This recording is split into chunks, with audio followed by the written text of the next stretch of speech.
What's going on, everybody? This is SKG here, coming to you with another video, a speculation video, a topic, commentary video, whatever you want to call it. Something's been on my mind lately, and that's been the true villain of the Injustice series. Now, I've been reading the comics, and we've played Injustice 1 and Injustice 2 on my channel, so I think we have fair enough evidence to go off on with this. But fair enough for anybody that hasn't read the comics and they want to read the comics and they don't have it spoiled, or for some reason you haven't even seen Injustice 1 and 2 and don't know how they all tie in together, this is a spoiler warning. Turn away from the video now. If so, press that button and continue ahead. Okay, so as we all know, Injustice 2 has been out for over 2 months now. Sub-Zero's out and Starfire's on the way. And as I keep saying, I hope she's gonna have that Blackfire premiere screen now. Anyway though, what I want to talk about is something that's been on my mind for a while. The true villain in the Injustice series. Now we all know how it all started. Superman was elated with news about Lois being pregnant. I mean, I thought, who wouldn't be? The woman of your dreams, having your child? And to top it all off, I don't believe Kara had landed. Yeah, I think she was still lost in space. So as far as Clark knew, this child that he was gonna have for Lois would have been just him and that kid as far as the Kryptonians go. However, the first person he told was Batman, his best friend who he wanted to be the godfather to the child. Unfortunately, Joker had other plans. He kidnapped Lois, rigged her heart to a nuclear bomb hidden in Metropolis that detonated when Joker hit suits with fear toxin that was laced with kryptonite, causing him to mistake Lois for Doomsday and kill her, simultaneously killing millions as well. So obviously, the villain of Injustice is the Joker. He caused Suits to become a dictator. He divided the Justice League, which resulted in the deaths of heroes like Green Arrow and the Huntress. However, while the Joker is the progenitor, the main undeniable catalyst for the events that follow, in my opinion, he is not the true villain. Is it Superman, who with the help of Wonder Woman, Damian, and a few others brought the whole Earth beneath his heel? I mean, he has actively killed those who stood in his way. Initially, he acted out of fear, but that fear created a whole new persona, if you will. A persona that would not let events of Metropolis play out again. Just look at what happened to Shazam. You have a problem, Billy. Well, yeah. It's crazy. It's going too far. Man's world is incapable of self. We will preserve order. No. There have to be limits. Even on us. Especially on us. That's enough! We can't do this. Have you gone nuts? Lois would never want it. Oh shit. Show.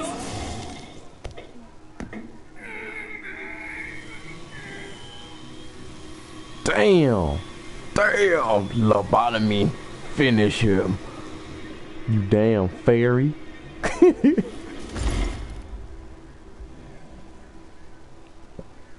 Now that's how you kill somebody. Anyone else? Or Lex.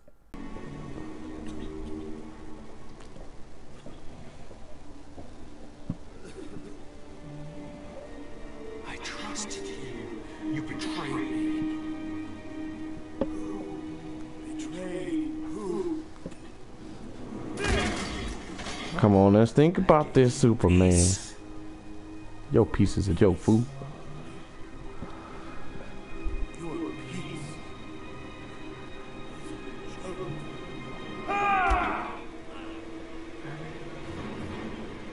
It takes 2 hands to choke out Lex Luthor. Ding!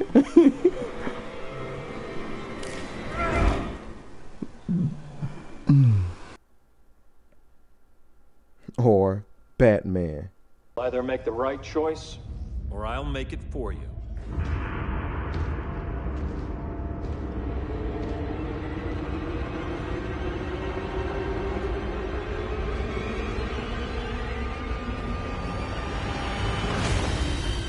What's it going to be?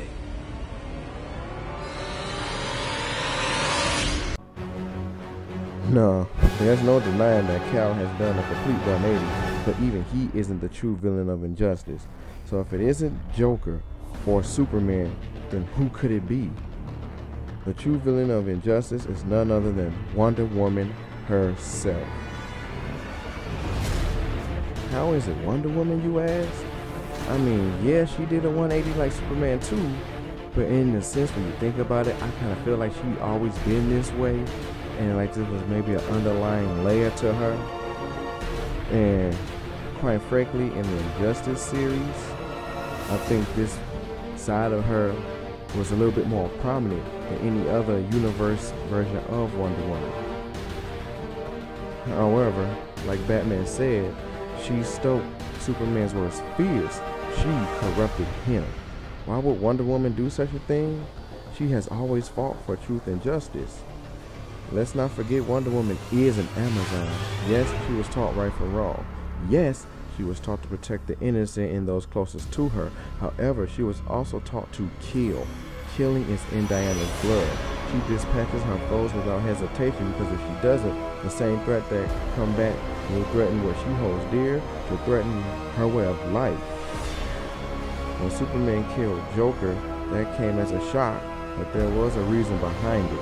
Superman came to Earth as an orphan. He always felt alienated, even if he didn't openly express it.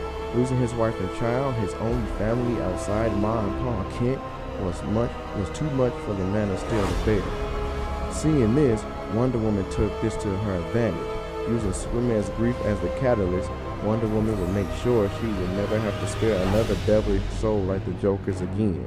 She coerced Kal, convinced him he was not wrong for taking the Joker's life, that he was saving millions by doing so. Instead of calming Superman down, telling him he needed time to breathe so he could think things through and make moves that would honor his deceased wife, she unleashed him onto the world. She took advantage of his disarray and led him astray. Anyway, she made it okay for Superman to use all of his strength against anyone that would stand in the way of how she believes man's world should operate, be it another superpower villain or an average bad guy like Captain Cold.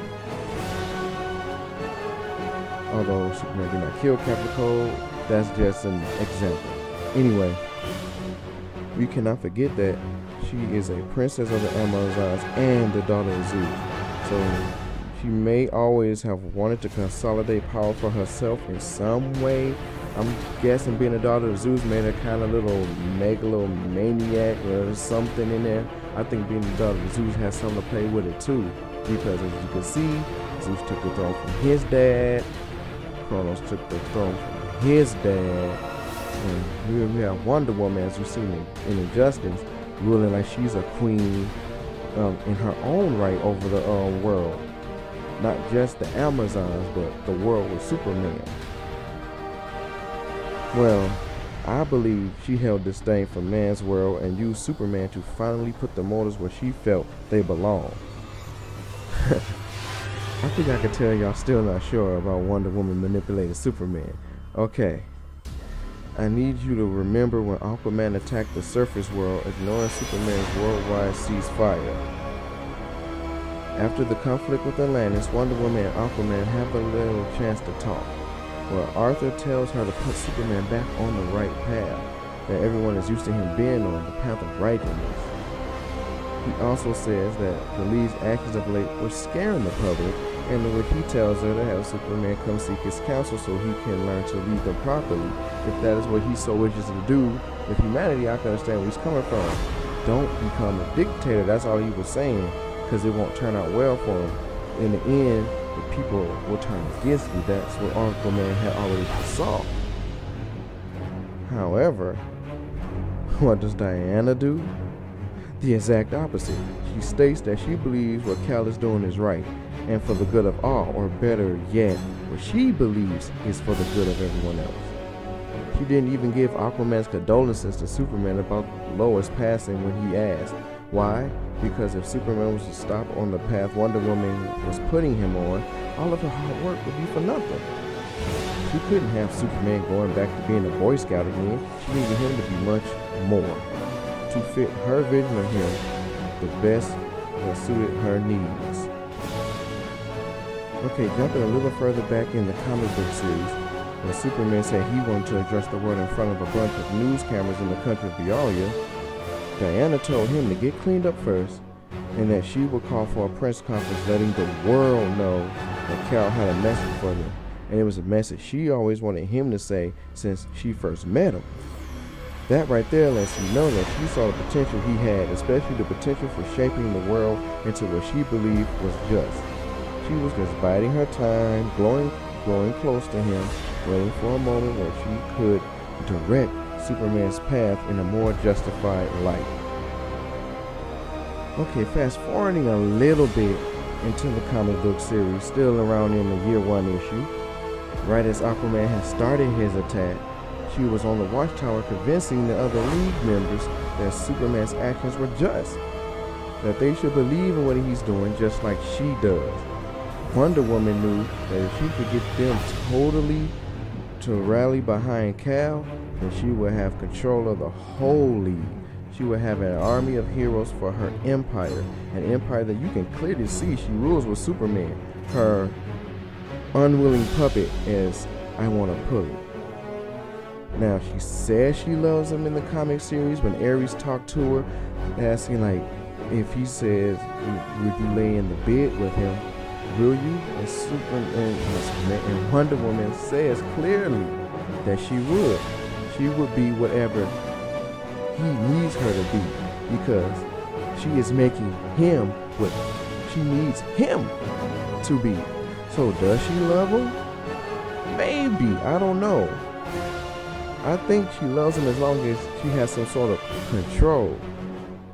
She didn't even care that Superman was ignoring her in the first Injustice when he was working on Doomsday, making sure he had this, I guess, this collar on him so he could control him. And Wonder Woman was trying to talk to him. He just kept going, So I guess to me, I picked that up as she was like, okay, he's doing this. Yes, it's my focus still in the way, in the direction I want it. And she wasn't even really seen alongside him that much in the first Injustice story mode. And when she was confronted by her double from another universe, the other Wonder Woman stated, just as Zeus fooled Hippolyta, Superman beguiles you. I think that Wonder Woman was wrong, because the Injustice Wonder Woman, the regime Wonder Woman, was the true manipulator. In the events of Injustice 2, she was hiding out with Black Adam and Kara Zor-El, Superman's older cousin, who she too was manipulating for some time. In Injustice 2, she needed to free Kal, so together they could put the world back under their thumbs, or more so, her thumb. Even during Brainiac's invasion, all she cared about was killing Brainiac, then Batman. During Superman's ending, she expressed her disappointment in Superman not killing Batman by saying, "He's still breathing," by which she was expecting and wanting an end to come to the Dark Knight. Now in Injustice 2, the manipulative possession she had over Kal kinda took a back seat since she has Superman on the path that she wants him to be on, and he has done what she needed him to do. So now she lets Kal assume the role and dress him up for her, like, so he can have time to do whatever she feels else needs to be done. Now Wonder Woman's downside in all of this, or in both the games, was that she was blinded by her own arrogance, which was her own hubris. She failed in thinking that she could take control of Kara, or thinking she or Kal could force Kara to their side. The end result was once more having Superman locked away, but this time in the Phantom Zone, with the other members of her regime either behind bars or on the run once again, including Wonder Woman herself. Now by the end of the game, I don't know if she got locked up, and I don't know if she got sent to the Phantom Zone before Kal in Batman's ending. That's totally left up to speculation. Why? Because in Injustice 3, if they go off of Batman's ending, once again it's going to be about Wonder Woman trying to restore the regime. But she may be going to try to do it with or without Kal. I don't know, maybe Injustice 3 will be about Wonder Woman trying to once again regain her throne to her empire from Batman and Kara, in which she may be so desperate that she will try to do it without him. Right? That sound like a thing, y'all? You let me know down in the comments. Will she try to do it without Cal this time? Since she think letting him live and probably not dealing with him right then and there as soon as he got free might have been his mistake? I don't know. Maybe Wonder Woman will be honest with herself in that version of the game. If it picks up from the end of Injustice 2 on the Batman side, maybe we'll actually see her admit that, okay, yes, I played a part in how Cal became the way he is, but she still believes that she's right. And in the end, she may or may not end up destroying herself in the process of regaining her throne, because she is too far gone as well. So even if she does admit this is what she did wrong, that this is what she did to Cal, she is still so far gone that she will probably think she's still in the right, and she still has the right to try to take back over. I don't know, maybe it'll go off with Superman's ending, with her and Cal reigning supreme over Earth with this whole army that he was talking about, and then having to defend her throne and control of Superman from Kara, and whoever she can find to assist her, like maybe Starfire, I don't know, maybe Starfire coming fight against Cyborg and tell him that he's tripping along with Superboy. That hint got sealed away in the Phantom Zone with her. Yeah, Superboy and Starfire got sealed away in the Phantom Zone together. Going back to the Batman ending, they could both make an appearance in the Phantom Zone too, since Superman got sit there, and that might play in how he gets out of the Phantom Zone. I don't know, but yeah, maybe in the Superman version where he has control, or her and Diana, or he and Diana have control, that Kara will have to find some help, and she'll probably find it in Starfire, or maybe she'll find it in the help of Star Sapphire, one of the other landers out there. Hint, NetherRealm. Either way, I'm sure of two things. Diana is the true villain in the Injustice universe, and two, her time is coming to an end. Now, I'd like to thank everyone for taking the time out to hear my speculation. I would love to see a comment down below on who you believe the true villain is, or your thoughts on Diana being the master manipulator. Do you think she's done or just getting started? Or could she even be under the influence of another greater villain? Cersei, maybe? I think that's going to require further speculation. Well, until next time, everyone, take care and enjoy.